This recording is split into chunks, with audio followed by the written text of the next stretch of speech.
Okay, so it's about 5:30 on Thursday, July 28th of 2022. And I finished gluing everything up a little while ago. I got about 2 hours for the main line.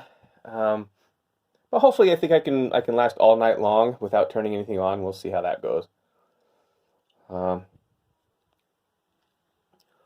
Obviously I built this manifold here. This is a 1-inch manifold. I built it all out of 1-inch manifold because that's what was there. This unit that used to be here was 1 inch. And so I thought, oh, okay, I'll do 1 inch. Then I got that all built, purchased and bought and built, and I go to tie into it, and son of a gun, all of this is 1 1/4.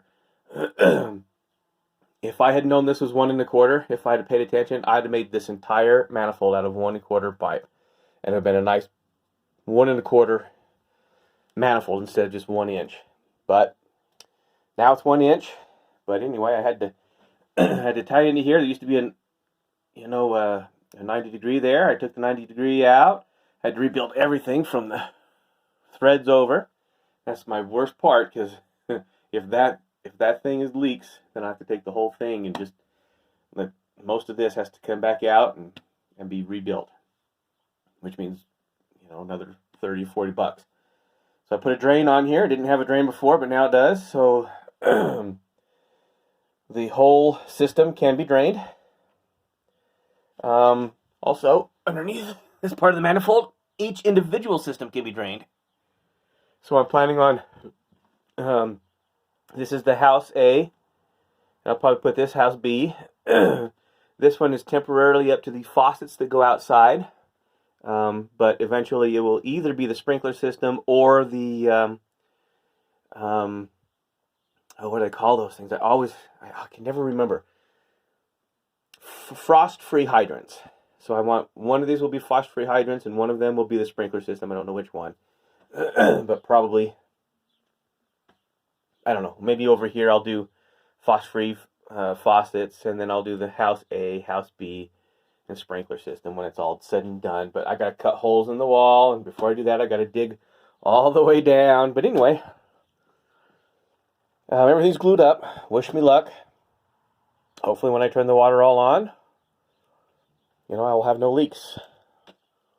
Here's another spot where I had to thread, and that's another weak spot. If you've got threads, it can leak, and there's nothing I can do. There's nothing I can do to fix that leak. If this leaks, I have to cut that out and replace probably this whole thing, because I won't be able to I might be able to cut right in the middle there, and maybe there's enough inch that I can actually put a splice right there. Coupler, I mean, like one of these. Maybe. But if that one down there fails, I can't do that one. I'll have to replace this and this, which means I'll have to cut this in, and I'll have to put a splice here, which means that if there's any ever future problems, all of this has to be cut out again, just like I already did. But there it is. Everything's looking, I know I just eyeballed it, so it's not quite exactly level and flush and straight and everything, but that's as good as you can get with this kind of stuff.